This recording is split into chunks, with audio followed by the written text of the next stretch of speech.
पे नहीं कुछ जमा जमा।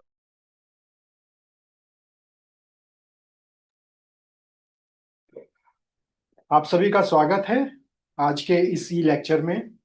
और इसी लेक्चर को कंडक्ट करने के लिए आज हमारे बीच में उपस्थित हैं श्री राजेश कुमार गुप्ता सर। आप वरिष्ठ व्याख्याता भौतिकी के हैं, डॉक्टर अंबेडकर इंस्टीट्यूट फॉर दिव्यांगजन कानपुर में। और सर ने कई पिछले टॉपिक भी आपको फिजिक्स से रिलेटेड बताए हैं। और आज आपको सिंपल हार्मोनिक मोशन पर ये लेक्चर कंडक्ट किया जाएगा। तो हम सभी स्वागत करते हैं गुप्ता सर का। Please sir, welcome sir. Good afternoon everybody. Thank you Gaurav ji. आज हम लोग यहाँ पर ई लेक्चर के लिए आए हुए हैं और आज हम लोग जो डिस्कस करेंगे वो सिंपल हार्मोनिक मोशन डिस्कस करेंगे। और इंट्रोडक्शन तो गौरव जी ने दे ही दिया है। देखिए, इस समय एग्जाम हो गए हैं फर्स्ट ईयर के, तो आज ऐसा टॉपिक इसीलिए सेलेक्ट किया गया है कि जो सेकेंड सेमेस्टर का टॉपिक है वही लिया जाए, क्योंकि फर्स्ट सेमेस्टर के उसमें शेड्यूल में 3 टॉपिक थे, 2 हो पाए थे, एक नहीं हो पाया था। तो अब उसको रिपीट करने से कोई फायदा नहीं।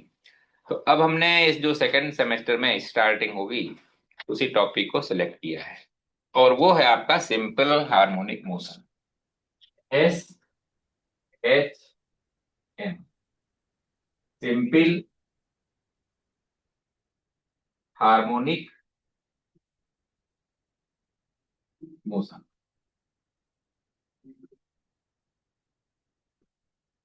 देखिए, इनमें 2 वर्ड हैं, एक सिंपल अलग है, हार्मोनिक अलग है। मोशन तो मालूम है, the body is moving it is said to be in motion. अगर कोई गति कर रही है वस्तु तो हम कहेंगे वो मोशन में है, और अगर गति नहीं कर रही तो रेस्ट में है। तो मोशन के मीनिंग आप सब लोग जानते हैं। मोशन के बारे में हमें बहुत ज्यादा नहीं बताना है। बताना है एक हार्मोनिक मोशन और दूसरी चीज simple harmonic motion. Harmonic motion जानने के पहले हमें जानना पड़ेगा कि जो मोशन होती है वो मोशन कैसे, जैसे पीरियोडिक मोशन क्या होती है, पीरियोडिक मोशन क्या होती है, वाइब्रेटरी मोशन क्या होती है, और फिर हम बताएंगे सिंपल हार्मोनिक मोशन क्या होती है। देखिए, तो सबसे पहले हम हार्मोनिक मोशन को पीरियोडिक मोशन ही बताते हैं। Periodic motion, periodic motion, periodic motion का मतलब हिंदी में कहते हैं आवर्ती गति। हिंदी में कहते हैं आवर्ती गति। क्या होती है? अगर कोई पार्टिकल अपनी मोशन को एक निश्चित टाइम के बाद बार बार रिपीट करता है तो उसकी ऐसी गति क्या कहलाती है? पीरियोडिक मोशन कहलाती है। जैसे पेन, पेन घूम रहा है, आपको मालूम है एक पर्टिकुलर ब्लेड 1 सेकंड में फिर वहीं पे आएगा, फिर 1 सेकंड बाद वहीं आएगा, फिर 1 सेकंड बाद वहीं आएगा। तो if the particle is performing it's motion in such A way that it repeats it's motion after a certain time interval, एक निश्चित टाइम इंटरवल के बाद वो अपनी मोशन को बार बार रिपीट कर रहा है, दोहरा रहा है, तो उसे हम आवर्ती गति कहेंगे। बहुत सारी चीजें हैं, जैसे हमारी घड़ी चलती है, क्लॉक, इसमें आर्क देखिए आप, ये आवर वाली आर्म्स, घंटे वाली सुई, मिनट वाली सुई, वो सब हार्मोनिक मोशन करती है, क्योंकि एक पर्टिकुलर टाइम के बाद वो अपनी मोशन को बार बार रिपीट करती है। ऐसे ही सन के अराउंड हमारी अर्थ घूमती है, अर्थ के अराउंड मून करता है। तो ये सब कैसी मोशन? ये सब आवर्ती गति है, ये सब पीरियोडिक मोशन है, क्योंकि एक निश्चित समय बाद अपनी गति को बार बार दोहराते हैं। तो आवर्ती गति तो समझ में आ गई, इसमें कोई डाउट नहीं। अब एक आता है कंपनिक गति, वाइब्रेटरी मोशन। कंपनिक गति क्या होती है? देखिए, कंपनिक गति में कण अपनी गति को दोहराता तो है, लेकिन अगर उसके पथ में, मार्ग में कोई बिंदु आता है उसे बार बार पार करता है। मान लीजिए एक पॉइंट है और इसको बार बार पार कर रहा है, ऐसे बार बार उसी को पार कर रहा है, तो इसको बोलते हैं हम कंपनिक गति, वाइब्रेटरी मोशन। इसमें भी मार्ग में पड़ने वाले बिंदु को एक निश्चित समयांतराल बाद बार बार पार करता है। Crosses a point in its path after a certain time interval. Then it is known as vibratory motion. दोलन गति भी कहते हैं, ऑसिलेटरी मोशन भी कहते हैं। तो क्या बोलते हैं? Oscillatory motion.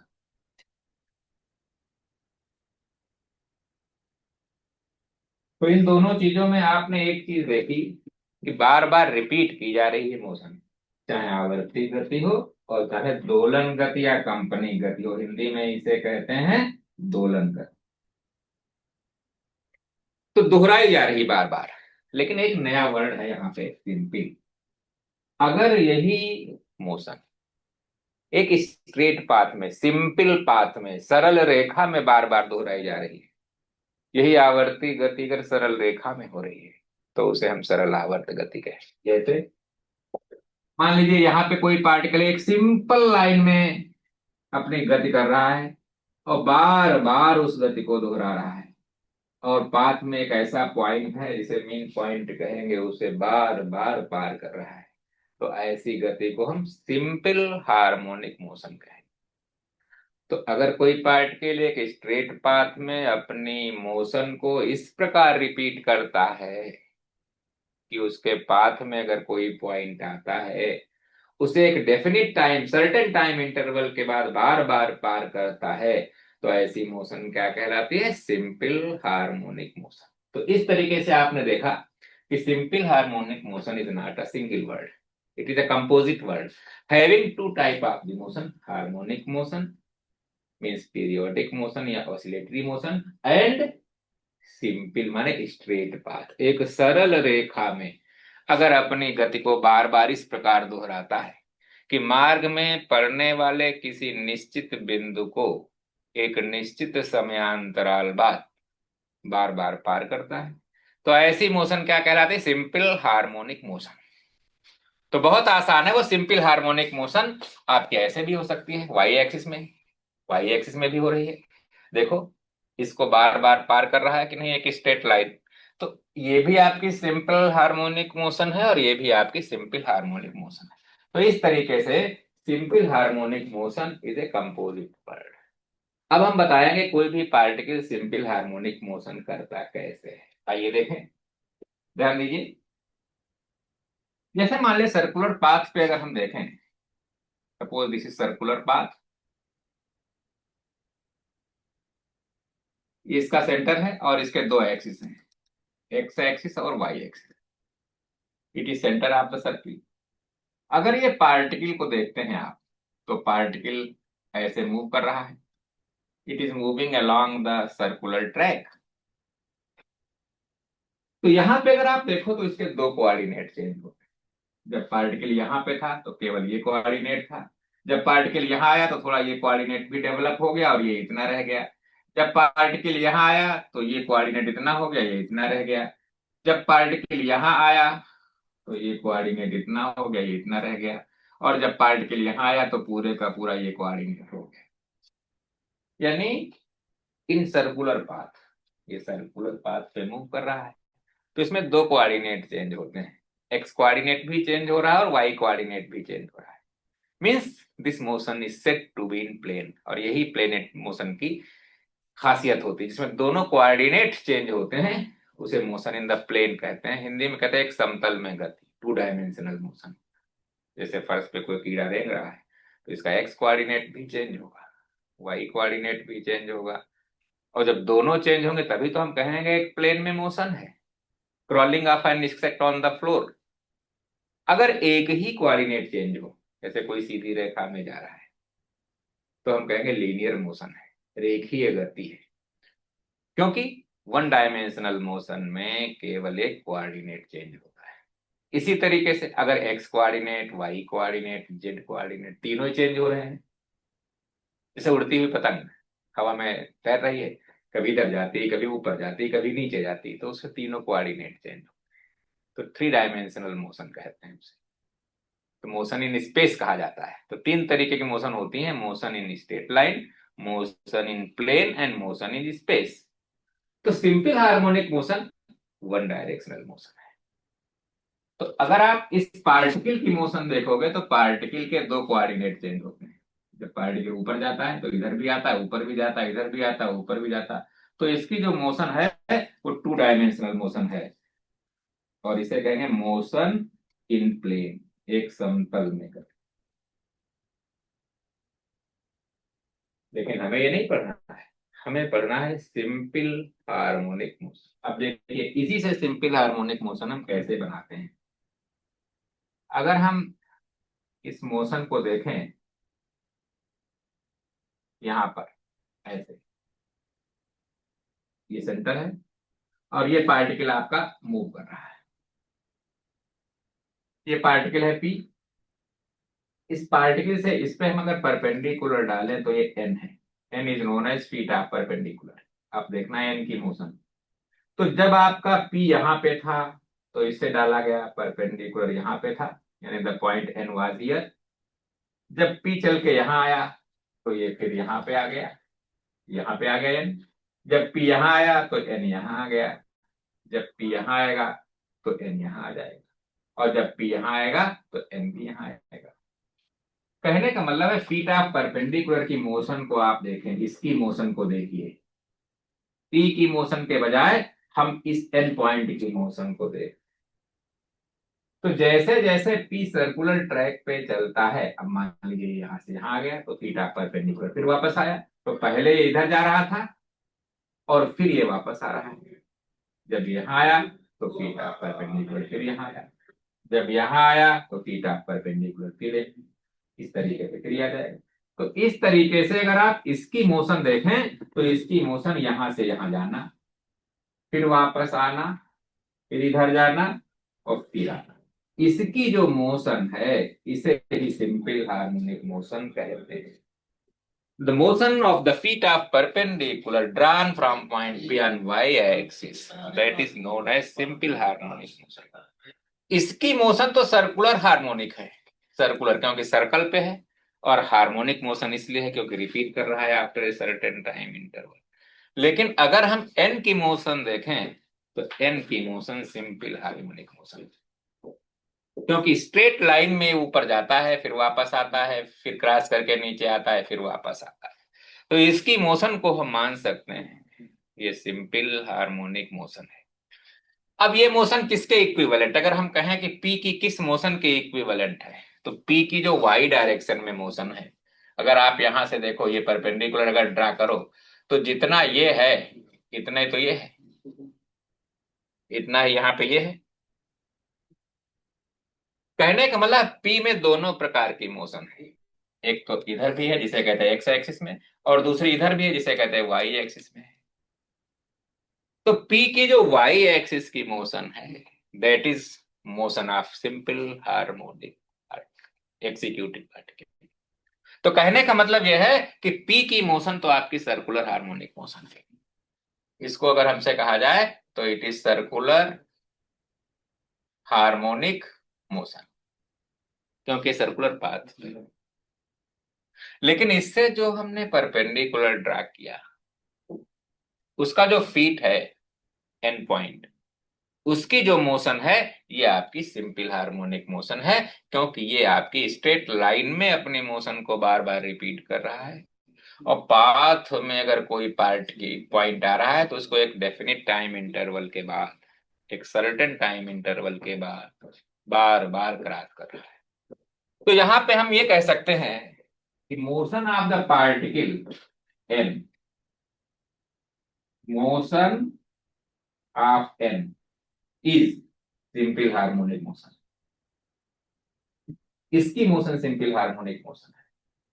और ये किसके इक्विवेलेंट है, motion of particle P in y direction only, motion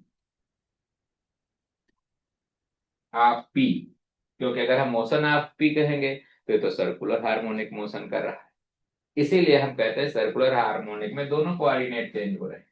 उनमें से जो वाई डायरेक्शन में मोशन है अलोंग वाई, यानी वाई पी पार्टिकल जो वाई एक्सिस में मोशन कर रहा है that is equivalent to the simple harmonic motion, and that is motion of point N. यही पॉइंट एन की सिंपल हार्मोनिक मोशन है। तो इसकी हमें केवल वो मोशन स्टडी करनी है जो वाई डायरेक्शन में है। जो एक्स डायरेक्शन में है वो मोशन स्टडी नहीं करनी है, हमें तो सिंपल हार्मोनिक मोशन स्टडी करनी है। और सिंपल हार्मोनिक मोशन कौन कर रहा है? एन। और एन की मोशन किसके इक्विवेलेंट है? टी की मोशन वाई डायरेक्शन में।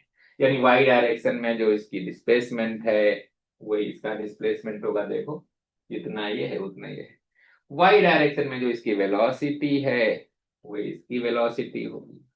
वाई डायरेक्शन में जो इसका एक्सीलरेशन है that will be acceleration of the particle in simple harmonic motion. तो इस तरीके से हम स्टडी करेंगे इसकी motion in y direction only. और इनडायरेक्टली हम काहे की स्टडी कर चुके होंगे? Motion, simple harmonic motion of the particle F. आइए देखें, अब हम आगे चलते हैं। तो मेन चीज हमें ये स्टडी करनी है। सपोज ये सर्कल है और इस सर्कल में कोई पार्टिकल सर्कुलर हार्मोनिक मोशन कर रहा है यहाँ पे पी, और इस की रेडियस ए है। इससे जो हमने परपेंडिकुलर डाला that is an. Suppose it is an angle theta from x axis. मान लीजिए एक्स एक्सिस है और ये वाई एक्सिस है। तो at any instant the particle is at an angle theta from x axis. तो जो ये आपका है यही तो आपका डिस्प्लेसमेंट होगा वाई, क्योंकि शुरुआत वो यहां से कर रहा है।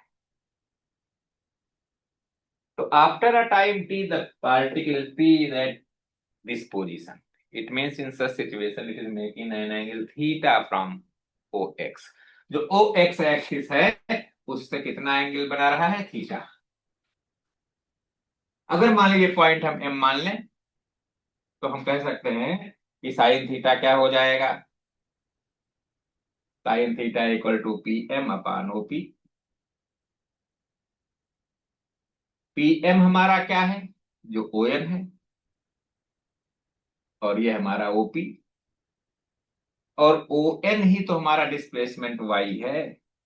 इसलिए हमने कहा क्योंकि यही तो हमारा सिंपल हार्मोनिक मोशन जो पार्टिकल कर रहा है उसका डिस्प्लेसमेंट है, और ये है ए।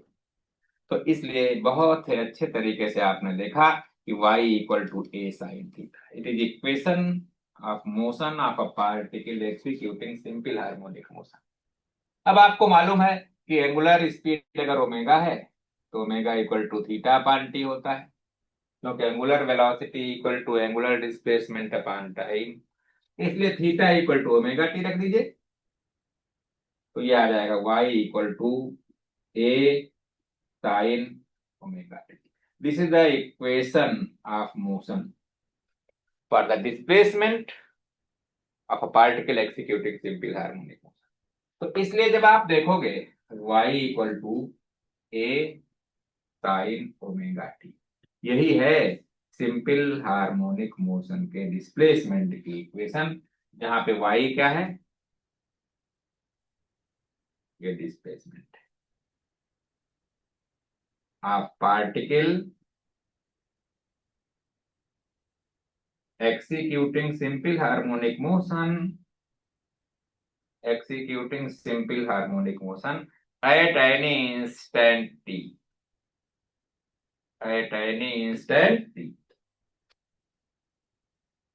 क्लियर हो गया? तो इस तरीके से y displacement of the particle executing simple harmonic motion at any instant t, y equal to a sin omega t।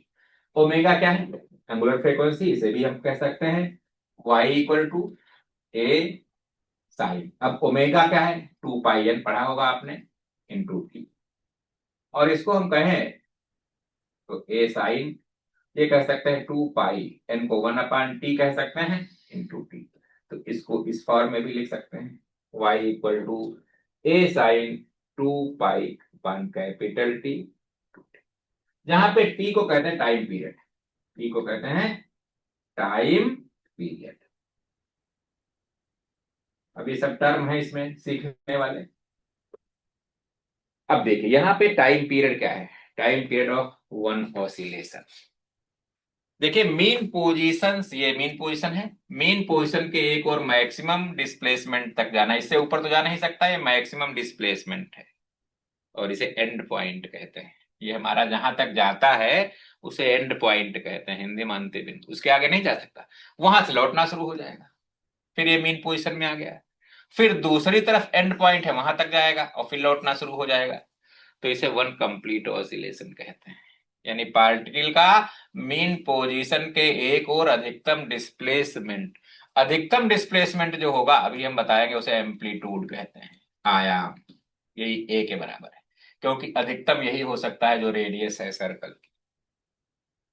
तो पार्टिकल का मीन पोजीशन के एक और एंड पॉइंट तक जाना, वापस मीन पॉइंट तक आना, दूसरी ओर एंड पॉइंट तक जाना और फिर मीन पोजीशन में आ जाना, इसे वन कंप्लीट ऑसिलेशन कहते हैं।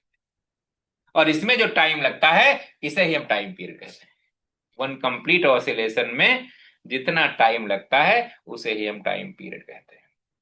और भी फ्रीक्वेंसी क्या होती है, एक सेकंड में ऐसे जितने ऑसिलेशन होते हैं उन्हें फ्रीक्वेंसी कहते हैं।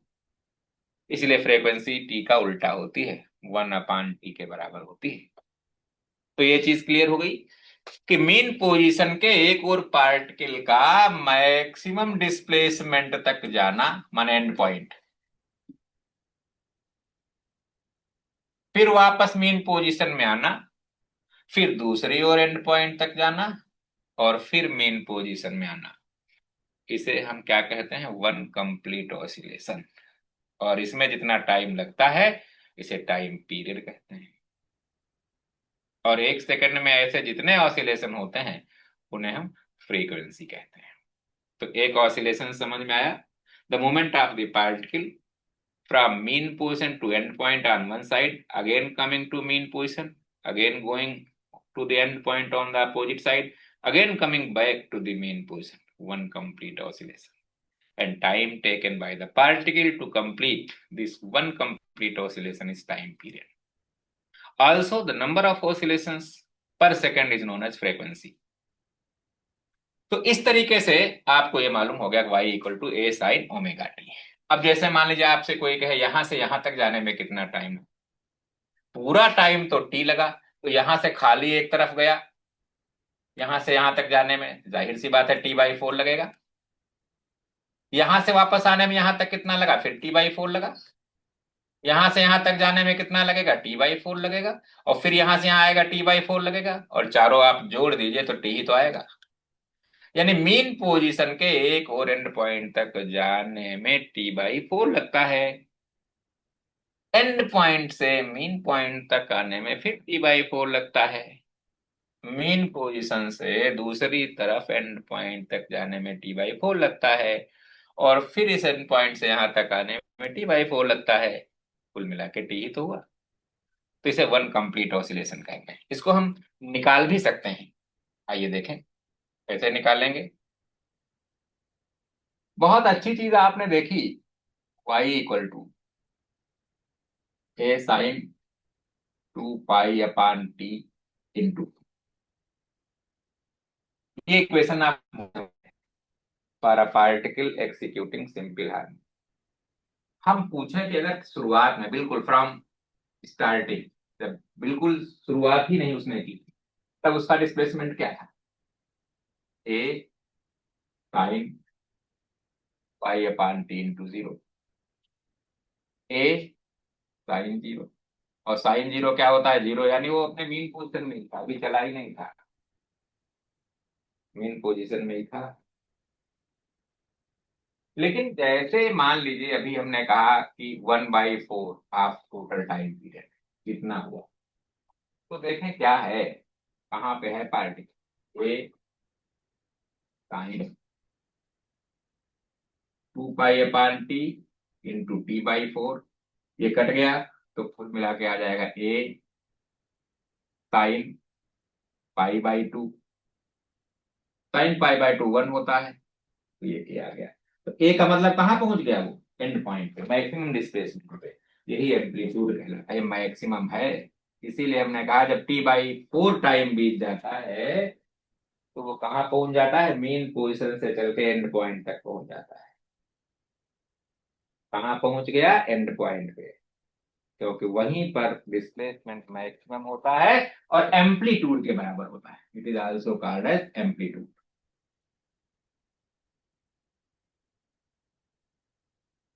फिर वापस शुरू हो गया वहां से आना। अब मान लीजिए हाफ बीत गया, 1/2t, हाफ टाइम पीरियड। ये कितना होगा, y =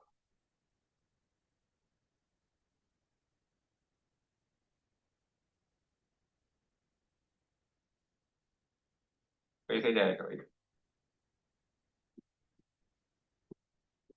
a sin 2π/t into, फिर ये हो गया t/2। तो ये t कटा, 2 से 2 कटा, a sin π 0 होता है। 0 होता है तो इसका मतलब ये मीन पोजीशन फिर से आ गया, एंड तक गया था और फिर से मेन पोजीशन में आ गया। यानी यहां से ये चला, यहां तक गया, यहां फिर आ गया, ये पोजीशन। क्योंकि यहां तक जाने में t/4 लगा था, यहां से आने में फिर t/4, यानी कुल मिला के कितना टाइम हो गया, t/2। यहां से टोटल टाइम शुरू होता है जुड़ना। फिर देखिए, अब मान लीजिए 3/4 है, तब कहां पहुंचेगा पार्टिकल, साइन 2π/3, 3t/4, टी से टी कटा, 3π/2, साइन 3π/2 -1 होता है। a -1, यानी -a का मतलब क्या हुआ, अपोजिट डायरेक्शन में एंड तक पहुंच गया, यहां तक पहुंच गया -a। जैसे ऊपर +a था इधर वाले एंड पॉइंट, ऐसे नीचे जाने पे -a, यानी दूसरी तरफ वो एंड पॉइंट तक पहुंच गया। और जब पूरा एक टाइम पीरियड बीत गया, 1t, ये क्या हुआ, 1t, ठीक है, ये 1t हुआ, इक्वल टू 1t। तो कितना आ जाएगा, y = a sin 2π/T into t, cut गया, a sin 2π फिर से 0। तो फिर से वो यहां से यहां आ गया। तो देखिए कंप्लीट ऑसिलेशन हो गया कि नहीं। तो कुल मिला के हर एक पार्ट t/4 में कंप्लीट होता है। मेन पोजीशन के एक और मैक्सिमम डिस्प्लेसमेंट तक जाना, यानी एंड पॉइंट तक, वहां से वापस मेन पोजीशन में आना, फिर दूसरी तरफ जाना और फिर आना। This is one complete oscillation, and time taken to complete one oscillation is time period. And maximum displacement from mean position to end point is amplitude, यही एम्पलीट्यूड होता है।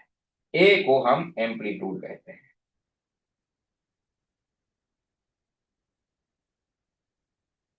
तो पहली चीज आपने देखी, सर्कुलर ट्रैक पे जो पार्टिकल मूव करता था उसकी जो वाई डायरेक्शन में मोशन थी, that is motion of the particle executing simple harmonic motion. तो अभी तो आपने डिस्प्लेसमेंट देखा, अब हम उसका वाई की डायरेक्शन में वेलोसिटी देखेंगे, वाई की डायरेक्शन में एक्सीलरेशन देखेंगे, और फिर उसी तरीके से कह देंगे कि यही वेलोसिटी, यही एक्सीलरेशन तो सिंपल हार्मोनिक मोशन करने वाले पार्टिकल के हैं। यानी जो चीज हम p की y डायरेक्शन में स्टडी करेंगे, वही चीज हम सिंपल हार्मोनिक मोशन करने वाले पार्टिकल के बारे में स्टडी कर रहे होते हैं। आइए देखें।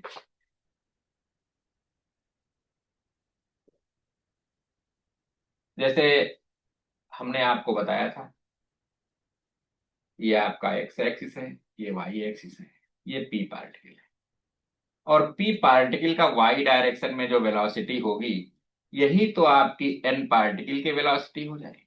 जो y डायरेक्शन में एक्सीलरेशन हो जाएगा, वही तो n का एक्सीलरेशन हो जाएगा। और यही बताना है, हमें यही कहना है।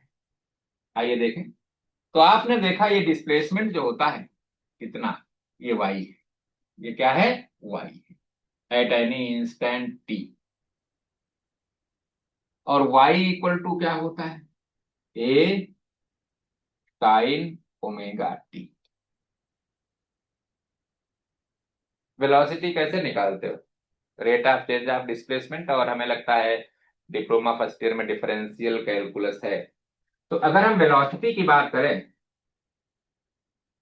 वेलोसिटी v, तो rate of change of displacement dy by D T हो जाएगा, और इसको अगर हम निकालेंगे तो d d t of y की जगह ए साइन ओमेगा टी।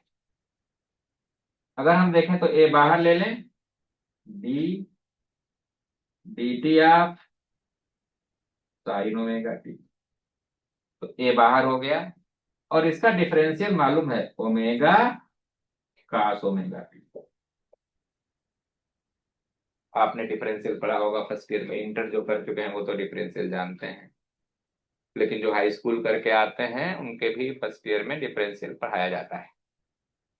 तो बहुत आसान हो गया, A omega cos omega T, cos omega T को लिख सकते हैं 1 - साइन स्क्वायर ओमेगा टी, और साइन ओमेगा टी हमारा वाई अपान ए है। अगर यहां से आप देखोगे तो साइन ओमेगा टी हमारा है वाई अपान ए। अगर आप देखोगे तो साइन ओमेगा टी है वाई अपान ए, तो यही आपका कैलकुलेशन करने से आएगा √1 - वाई अपान ए, वाई अपान ए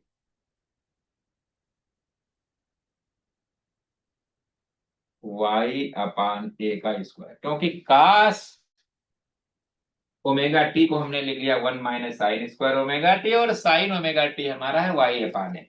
इसको जब सॉल्व करेंगे तो बहुत आसानी से दिखाई भी पड़ने लगा, √1 - वाई स्क्वायर अपान ए स्क्वायर, और ये जो सॉल्व करोगे ये आएगा √a² - वाई स्क्वायर अपान, इसे जब बाहर ले लेंगे तो ए आ जाएगा, ये कट गया।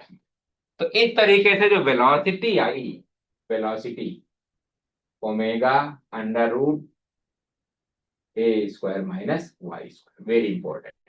तो this is the formula for the velocity of the particle executing simple harmonic motion when it is at displacement y, क्योंकि y आ रहा है ना। ये वेलोसिटी कहां पे है? जब वो मेन पोजीशन से y डिस्प्लेसमेंट पे है, न तो वो मेन पोजीशन पे है और ना एंड पे पहुंचा है। जब वो मेन पोजीशन से y डिस्प्लेसमेंट पे है तब वेलोसिटी का फार्मूला है which is velocity of particle at displacement y from mean position.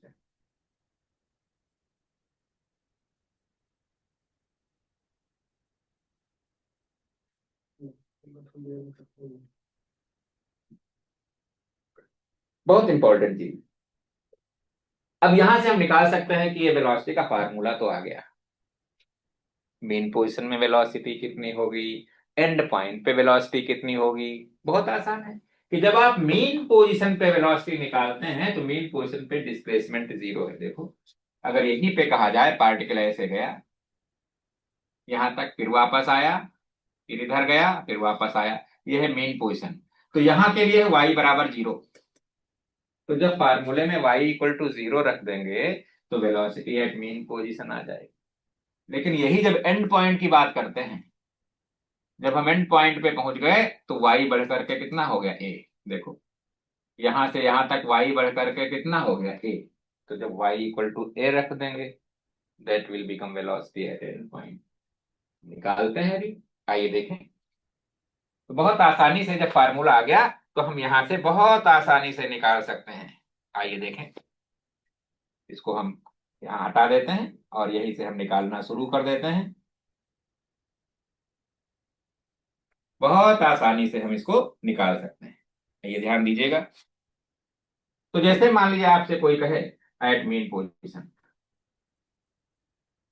तो एट मीन पोजीशन के लिए हमें कुछ करना थोड़े ही है, पुट कौन चीज, क्योंकि मीन पोजीशन के लिए y = 0 रखना है।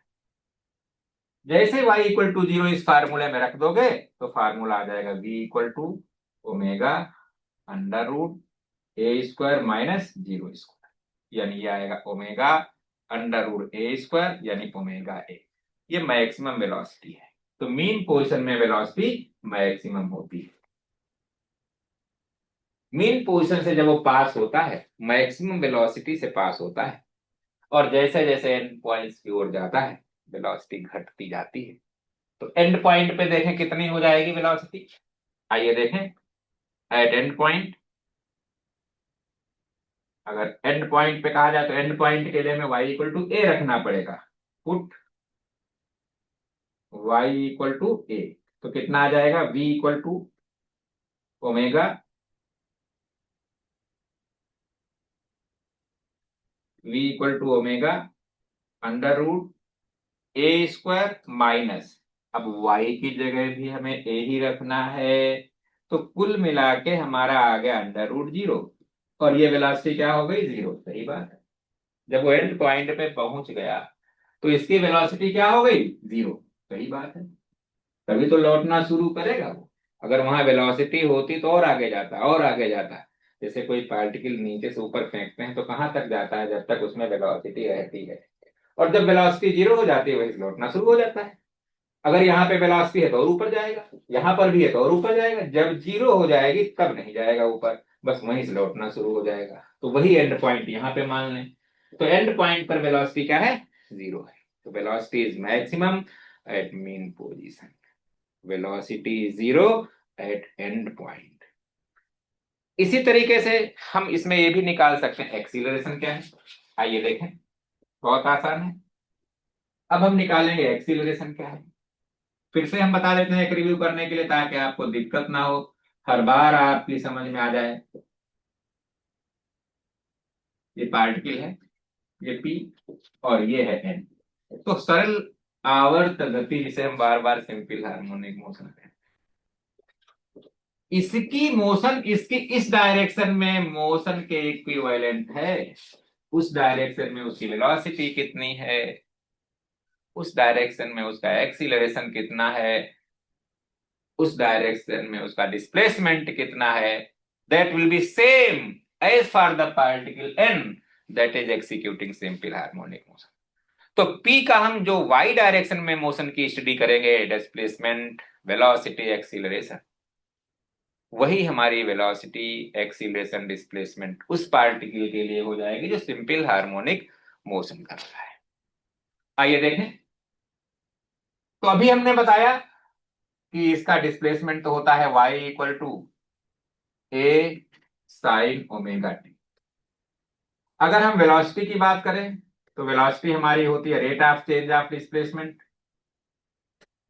यानी अगर देखें तो ए ओमेगा कास ओमेगा टी भी निकाला था हमने। लेकिन अब अगर एक्सीलरेशन की बात करें तो एक्सीलरेशन बराबर होता है डीवी बटे dt, यानी वेलोसिटी का डिफरेंशियल कोफिशिएंट। तो ये वेलोसिटी का डिफरेंशियल कोफिशिएंट होता है, यानी इसको अगर हम देखें तो डी डी टी ऑफ इसका omega a cos omega t. इसको सिंप्लीफाई करिए तो ये बाहर हो जाएगा ओमेगा ए, ये हो जाएगा d d t of cos omega T, और इसे जब हम सिंप्लीफाई करेंगे तो कास का होता है minus omega sine omega T. तो ये कुल मिला के आ गया माइनस ओमेगा स्क्वायर ए साइन ओमेगा, लेकिन ए साइन ओमेगा टी तो फिर से वाई है, तो ये आ गया आपका एक्सीलरेशन। तो this is acceleration of the particle executing simple harmonic motion when displacement is y। तो ये formula for acceleration, formula for acceleration of particle executing simple harmonic motion, लेकिन कब, एट डिस्प्लेसमेंट y। ये जरूरी है बताना, एट डिस्प्लेसमेंट y, ये बताना जरूरी है। तो ये जब डिस्प्लेसमेंट y पर पार्टिकल है तो उसमें एक्सीलरेशन कितना होगा माइनस ओमेगा स्क्वायर वाई। जैसे हमने बताया था कि वो फार्मूला वेलोसिटी का तो था, लेकिन कब था? When the particle was at displacement y from mean position. ऐसे ये फार्मूला एक्सीलरेशन का तो है, लेकिन कब है? जब पार्टिकल आपका y डिस्प्लेसमेंट पे। क्लियर हो गया? अब हम निकाल सकते हैं यहां पर भी। मान लीजिए आपसे कोई कहे एट मीन पोजीशन एक्सीलरेशन क्या होगा। जब हम मीन पोजीशन की बात करते हैं तो मीन पोजीशन में y इक्वल टू 0 रखिए, तो एक्सीलरेशन क्या हो जाएगा? माइनस ओमेगा स्क्वायर वाई तो 0। यानी मीन पोजीशन में एक्सीलरेशन 0 है, जबकि वेलोसिटी मैक्सिमम थी। अगर एंड पॉइंट की बात करते हैं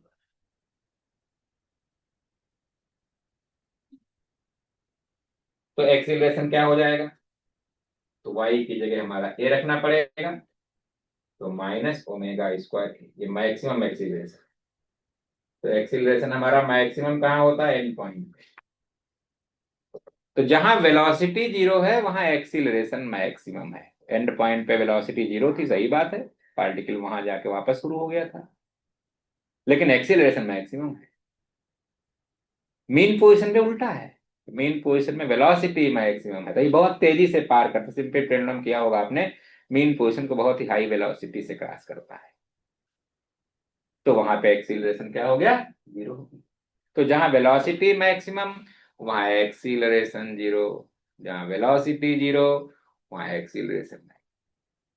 आइए देखें। तो ये चीज जहां तक है सिंपल हार्मोनिक मोशन के बारे में, मेन चीज यही है कि वेलोसिटी क्या है, एक्सीलरेशन क्या है, डिस्प्लेसमेंट क्या है, समझ में आ गया होगा।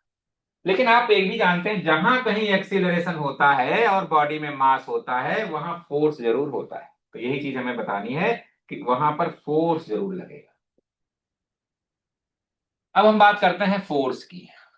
फोर्स, क्योंकि ये तो न्यूटन सेकेंड लॉ कहता है कि बॉडी में अगर मास है और बॉडी में एक्सीलरेशन भी है तो उस पर फोर्स जरूर लगता है, that is equal to mass into acceleration. ये जरूर लगता है। तो आइए देखें यहां पे क्या होगा।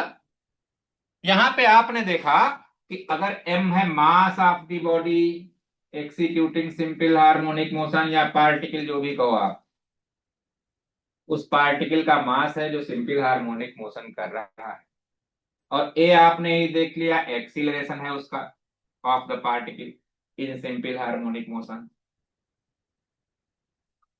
तो उस पर फोर्स लगता है। क्या फोर्स लगता है? M a.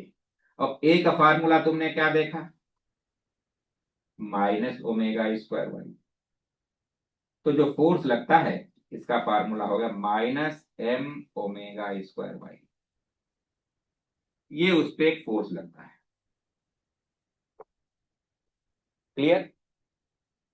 अब देखिए यहां से एक चीज क्लियर हुई, जो फोर्स है ये किस पे डिपेंड करता है? डिपेंड तो वाई पे करता है, लेकिन माइनस है। माइनस का मतलब क्या है? जैसे जैसे वाई बढ़ेगा वैसे वैसे फोर्स बढ़ेगा, लेकिन उसकी डायरेक्शन उसके अपोजिट डायरेक्शन में होगी, माने मीन पोजीशन की ओर। तो सिंपल हार्मोनिक मोशन की एक बेसिक कंडीशन क्या है? कि जो एक्सीलरेशन है, जिसे आपने माइनस ओमेगा स्क्वायर वाई निकाला है, तो पहली कंडीशन यही है, it is directly proportional to minus y. ये कंडीशन साफ सिंपल हार्मोनिक मोशन आती हैं, लिखी जाती हैं, पूछी जाती हैं। कि क्या कंडीशंस होनी चाहिए? तो सबसे पहले, the particle should repeat it's motion in straight path after a certain time interval. एक सरल रेखा में अपनी गति को निश्चित समयांतराल बाद बार बार दोहराना चाहिए। दूसरी शर्त, मार्ग में पड़ने वाले बिंदु को एक निश्चित समयांतराल बाद बार बार पार करना चाहिए। ठीक है? जो मार्ग में बिंदु पड़ता है उसके बार बार पार करता है निश्चित समयांतराल बाद। और तीसरी सबसे इंपॉर्टेंट है, उसका जो एक्सीलरेशन है, उसका जो त्वरण है, वो साम्य स्थिति से विस्थापन के सीधे समानुपाती होना चाहिए, और उसकी डायरेक्शन मीन पोजीशन यानी साम्य स्थिति की ओर होनी चाहिए। माइनस यही बताता है, it is directed towards the mean position. ये बात सही है कि जैसे जैसे वाई बढ़ेगा वैसे वैसे बढ़ता जाएगा, एंड पॉइंट पे बढ़कर मैक्सिमम हो जाएगा, but direction will always be towards the mean position. इसको हम डायग्राम के जरिए भी बता देंगे आपको। तो तीन शर्तें हैं कि particle should repeat its motion in a straight line after a certain time interval. The particle should cross a point in its path many times after a certain time interval. And acceleration is directly proportional to the negative value of displacement from the mean position. These are the basic conditions of the particle executing simple harmonic motion. सरल आवर्त गति करने वाले कण के लिए आवश्यक शर्तें यही होती हैं। इसको हम ऐसे बनाए तो जल्दी समझ में आएगा। मेन पोजीशन ये बना ले, वो वर्टिकल के बजाय हम ऐसे बना रहे हैं। एक तरफ जा रहा है एंड पॉइंट तक, फिर वापस आ रहा है, फिर दूसरी तरफ जा रहा है, फिर आ रहा है। जैसा कि पेंडुलम मोशन करता है ऑलमोस्ट वैसे ही बना रहे हैं। सिंपल पेंडुलम की मोशन स्ट्रेट लाइन में नहीं होती, लेकिन वो रेडियस इतनी ज्यादा होती है कि थोड़ा सा आर्क हम स्ट्रेट लाइन मान सकते हैं। तो ये बात सही है कि जैसे जैसे पार्टिकल आगे जा रहा है एक्सीलरेशन बढ़ता जा रहा है, लेकिन डायरेक्शन किधर है? डायरेक्शन मीन पोजीशन की ओर है। यहां गया बढ़ तो गया, लेकिन डायरेक्शन इधर ही है। यहां गया मैक्सिमम हो गया, लेकिन डायरेक्शन इधर ही है। वापस आया कम होता जा रहा है, क्योंकि डिस्प्लेसमेंट यहां से कम हो रहा है, लेकिन डायरेक्शन इधर ही है। यहां आएगा डायरेक्शन इधर ही है, यहां आएगा डायरेक्शन इधर ही है। यानी एक्सीलरेशन डिस्प्लेसमेंट के साथ चेंज होता है। डिस्प्लेसमेंट बढ़ेगा, एक्सीलरेशन बढ़ेगा। यहाँ डिस्प्लेसमेंट कम था, एक्सीलरेशन कम था। यहाँ पर डिस्प्लेसमेंट इतना ज्यादा हो गया, बढ़ गया एक्सीलरेशन। यहाँ बहुत ज्यादा हो गया, बढ़ गया। लेकिन डायरेक्शन हमेशा मेन पोजीशन की ओर ही है। वही चीज यहाँ जब इधर जाएगा तो थोड़ा ही है कि, लेकिन डायरेक्शन मेन पोजीशन की ओर ही है, मेन पोजीशन है। यहाँ जब आया तो थोड़ा डिस्प्लेसमेंट बढ़ा तो एक्सीलरेशन भी बढ़ा, लेकिन डायरेक्शन मेन पोजीशन की ओर। और आगे बढ़ेगा तो मैक्सिमम हो जाएगा, लेकिन डायरेक्शन उसकी मेन पोजीशन की ओर ही रहेगी। तो यही हमें कहना है कि direction of acceleration is always towards the mean position and is directly proportional to the displacement from the mean position. तो जब एक्सीलरेशन है तो मास भी उसी तरीके से वेरी करता है, क्योंकि मास तुम्हारा कांस्टेंट है, फोर्स उसी तरीके से वेरी करेगा। ऐसा लगेगा मानो फोर्स माइनस वाई के प्रपोर्शनल। फोर्स क्या करता है? वाई के हिसाब से ही बदल रहा है, लेकिन इसकी भी डायरेक्शन मेन पोजीशन की ओर है। ऐसा लगता है मानो पार्टिकल को मेन पोजीशन की ओर लाना चाहता है। चाहे यहाँ पार्टिकल है तो भी फोर्स इधर लगेगा, इधर एक्सीलरेशन होगा उधर ही तो फोर्स होगा, क्योंकि मास की कोई डायरेक्शन नहीं होती। तो force is always directed towards main position. इसलिए इस फोर्स का नाम है रेस्टोरिंग फोर्स। लगता है कि पार्टिकल को मेन पोजीशन की ओर लाना चाहता है। रिस्टोरिंग हिंदी में कहते हैं प्रत्यानयन बल। प्रति माने वापस, आनय माने ले आने वाला। कण को वापस साम्य स्थिति की ओर लाने की भरसक कोशिश करता है, इसीलिए नाम रिस्टोरिंग फोर्स। तो पार्टिकल जा तो रहा है मेन पोजीशन के इधर इधर इधर इधर, लेकिन उस पर जो फोर्स लगता है वो हमेशा मेन पोजीशन में लाने की कोशिश करता है। देखो यहां पर भी इधर लग रहा है, जिधर एक्सीलरेशन है उधर ही तो फोर्स लगेगा। इधर गया तो एक्सीलरेशन इधर है तो फोर्स भी इधर लगेगा। तो कहने का मतलब this is known as restoring force, and this restoring force always tends to bring the particle in its mean position what be the position of the particle. तो this is known as restoring force. आइए देखें, इसी के साथ में हम बता सकते हैं कि एनर्जीज क्या होती हैं। हमें मालूम है पार्टिकल में एनर्जी कौन कौन सी होती हैं। देखिए अब हम बताएंगे एनर्जी।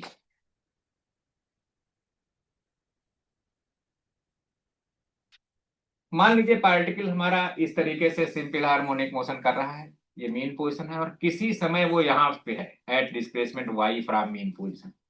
तो यहाँ पर हमें दो तीन चीजें मालूम है। एक तो यहाँ पे वेलोसिटी कितनी है ये हमें मालूम है, under root a square minus y square. ये हमने बताया था when the particle is at displacement y from mean position, तो उसके वेलोसिटी का फार्मूला यही तो था। जब मेन पोजीशन पे हम वेलोसिटी निकालते हैं तो वाई इक्वल टू जीरो रख देते हैं, और एंड पॉइंट पे यहाँ या यहाँ अगर वेलोसिटी निकालते हैं तो y इक्वल टू ए रख देते हैं। तो आइए देखें, तो अब हम बताएंगे kinetic energy of the particle executing SHM at displacement y।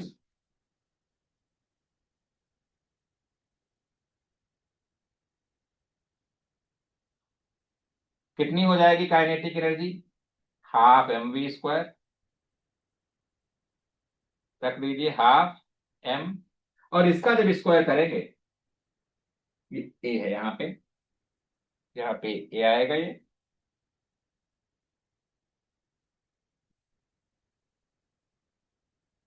A square minus y square रखिए यहाँ पे, हाफ एम ओमेगा स्क्वायर और ए स्क्वायर माइनस वाई स्क्वायर।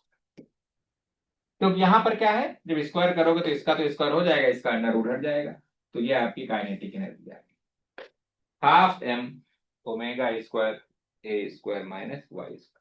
अब काइनेटिक एनर्जी भी मीन पोजीशन पे भी देख सकते हो, एंड पॉइंट पे भी देख सकते हो। मान लीजिए मीन पोजीशन की बात करते हैं, तो मीन पोजीशन के लिए y इक्वल टू क्या होता है, 0।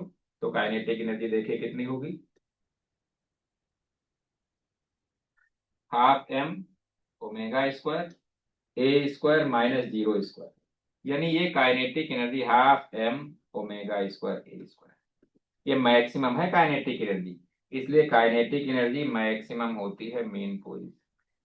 और कोई नई बात थोड़ी कह रहे हैं, जहाँ वेलोसिटी मैक्सिमम होती है वहीं तो काइनेटिक एनर्जी मैक्सिमम होगी। वेलोसिटी कहाँ मैक्सिमम होती है, मेन पोजीशन पे, तो काइनेटिक एनर्जी भी मैक्सिमम हो गई मेन पोजीशन पे, हाफ एम ओमेगा स्क्वायर ए स्क्वायर। अगर हम एंड पॉइंट की बात करें, यहाँ काइनेटिक एनर्जी कितनी होगी, तो देखिए यहाँ पे अगर काइनेटिक एनर्जी निकालना है एंड पॉइंट पे, तो हम क्या करें, y इक्वल टू ए करते हैं। और जब y इक्वल टू ए करेंगे तो काइनेटिक एनर्जी आ जाएगी हाफ एम ओमेगा स्क्वायर ए स्क्वायर माइनस वाई, भी ए स्क्वायर हो गया, 0 हो गया, सही बात है। अगर वहां काइनेटिक एनर्जी होती तो और आगे नहीं जाता पार्टिकल, वेलोसिटी तो है ही नहीं वहां पे, वेलोसिटी तो 0 हो गई है, तो आगे क्यों जाएगा, वहीं से लौटना शुरू होता है, वही एंड पॉइंट होता है।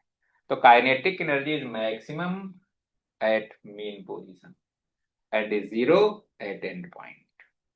तो काइनेटिक एनर्जी वाई डिस्प्लेसमेंट पर तो ये फार्मूला लगता है, लेकिन अगर मेन पोजीशन पे निकालना है तो आपका y इक्वल टू 0 कर दीजिए, एंड पॉइंट पे निकालना है तो y इक्वल टू ए कर दीजिए। तो kinetic energy is maximum at mean position and is 0 at end point, क्योंकि एंड पॉइंट पे अगर काइनेटिक एनर्जी होती तो और आगे तक जाता पार्टिकल, और आगे तक जाता। अब आइए पोटेंशियल एनर्जी, आइए देखें पोटेंशियल एनर्जी क्या होती है। तो काइनेटिक एनर्जी देखी, अब देखें पोटेंशियल एनर्जी।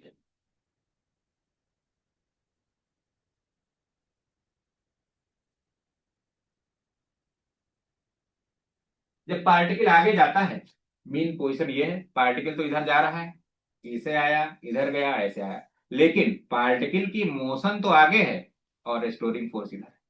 तो पार्टिकल को इस रेस्टोरिंग फोर्स के अगेंस्ट वर्क करना पड़ेगा आगे जाने के लिए, क्योंकि जो फोर्स लग रहा है रेस्टोरिंग फोर्स, वो तो वापस लाना चाहता है ना। और पार्टिकल जा रहा है आगे एंड पॉइंट की ओर, हम आगे जाना चाहते हैं, कोई हमें रोक रहा है, कह रहा है नहीं वापस जाओ, तो हमें वर्क करना पड़ेगा। तो जो हम वर्क करते हैं, this is stored in form of potential energy. तो क्या कहेंगे, when particle goes from mean position towards and point, mean position से एंड पोजीशन की ओर जब जाता है तो रेस्टोरिंग फोर्स के अगेंस्ट वर्क करता है, और जितना वर्क करता है वही पोटेंशियल एनर्जी के फॉर्म में स्टोर हो जाता है। तो जा तो पार्टिकल आगे रहा है, लेकिन रेस्टोरिंग फोर्स पीछे लग रहा है, तो इसको वर्क करना पड़ेगा। ये मोशन इधर है, पार्टिकल की मोशन इधर है, रेस्टोरिंग फोर्स इधर है, तो वर्क करना पड़ेगा। और वर्क जो किया जाएगा, work against restoring force, against,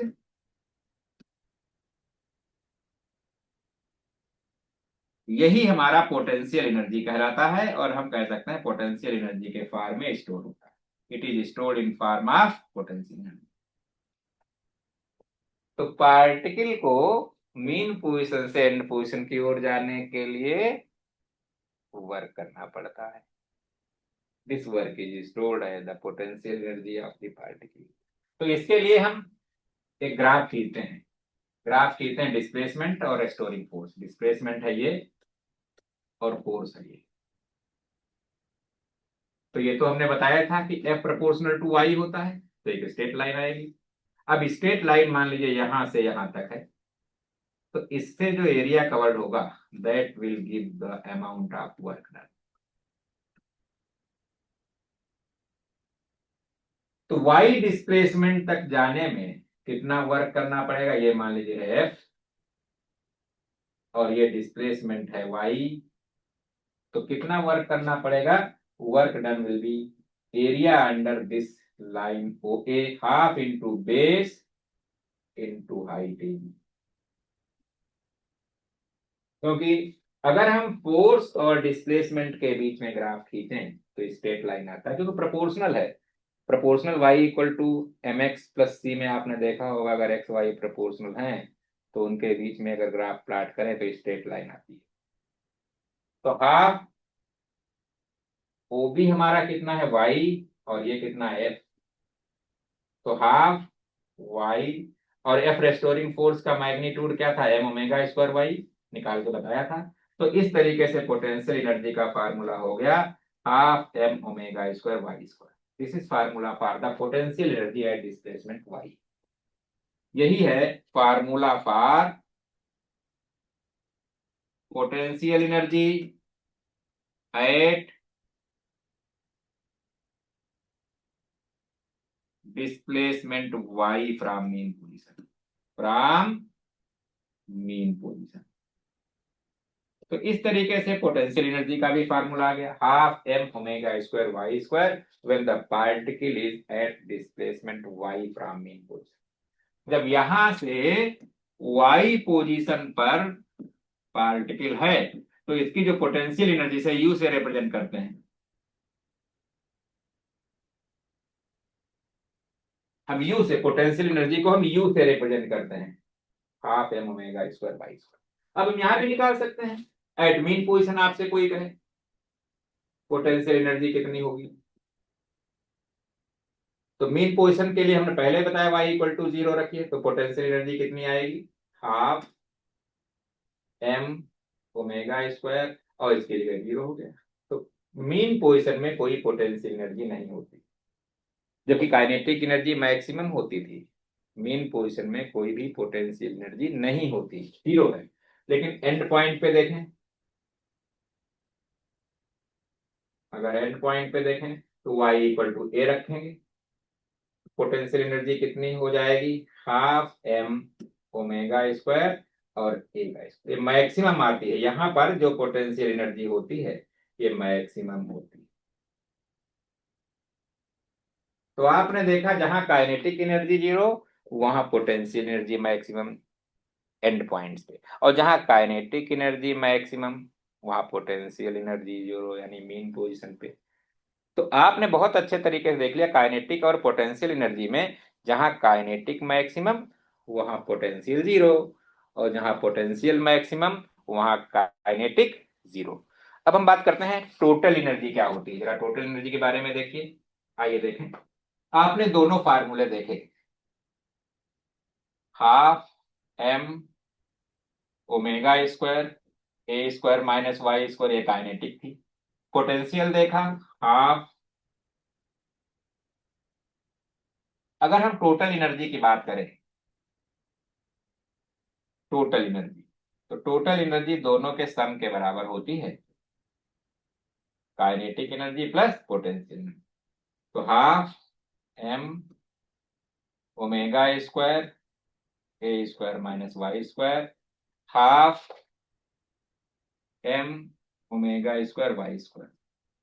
solve करिए, तो हाफ एम ओमेगा स्क्वायर ए square, half M omega square y square, half M omega square y square, ये कट गया। तो यही आपकी टोटल एनर्जी आ गई, यही टोटल एनर्जी है। टोटल एनर्जी में कहीं पर वाई नहीं आ रहा, एम्पलीट्यूड आ रहा है, यानी टोटल एनर्जी वही रहती है, ये केवल एम्पलीट्यूड पे डिपेंड करती है, डिस्प्लेसमेंट पे डिपेंड नहीं करती। तो total energy equal to half M omega square A square, यानी एम्पलीट्यूड पे तो डिपेंड करती है लेकिन डिस्प्लेसमेंट पे डिपेंड नहीं, पार्टिकल चाहे जहां हो, टोटल एनर्जी सेम होगी। It does not depend upon displacement.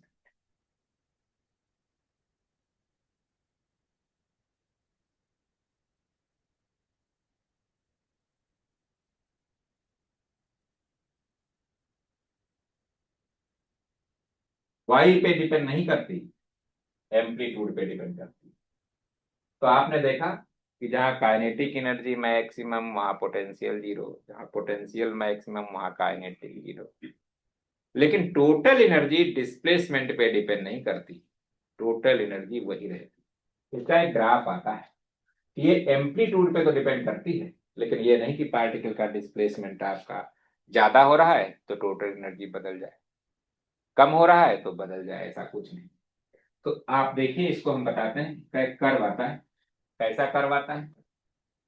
इस तरीके से अगर आप देखें, अगर मान लिया मीन पोजिशन है, मीन पोजिशन के लिए ही तो y = 0 लिखते हैं, और एक पहला वाला एंड पॉइंट है, एक इधर वाला एंड पॉइंट है, ये दोनों एंड पॉइंट बताते हैं। तो काइनेटिक एनर्जी तो आपकी यहाँ मैक्सिमम होती है, अगर आप देखोगे तो ये मैक्सिमम काइनेटिक एनर्जी है, ये मैक्सिमम है। और यहाँ पे काइनेटिक एनर्जी जीरो है तो वेलोसिटी जीरो है, यही तो था। हमने क्या बताया था, एंड पॉइंट पे काइनेटिक एनर्जी जीरो है।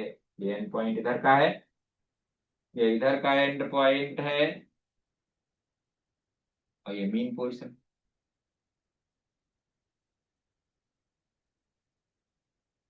जबकि पोटेंशियल उल्टा होता है।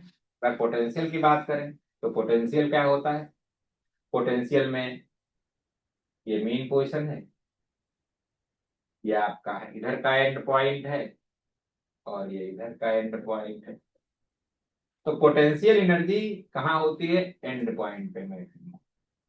देखो यहाँ पोटेंशियल एनर्जी जीरो है, ये पोटेंशियल एनर्जी बता रहा है, और यहाँ पे मैक्सिमम है, इधर भी मैक्सिमम है, इधर भी मैक्सिमम है। तो पोटेंशियल एनर्जी कहाँ मैक्सिमम है, एंड पॉइंट पे। लेकिन पोटेंशियल एनर्जी जीरो कहाँ है, मेन पोजिशन में। जबकि काइनेटिक एनर्जी उल्टा है, काइनेटिक एनर्जी मैक्सिमम है मीन पोजीशन पे, और जीरो है एंड पॉइंट पे। इन दोनों को मिला करके अगर एक कर्व बनाए, तो ये कर्व हम आपको बता रहे हैं, ये यहीं पे बनाए दे रहे हैं कर्व।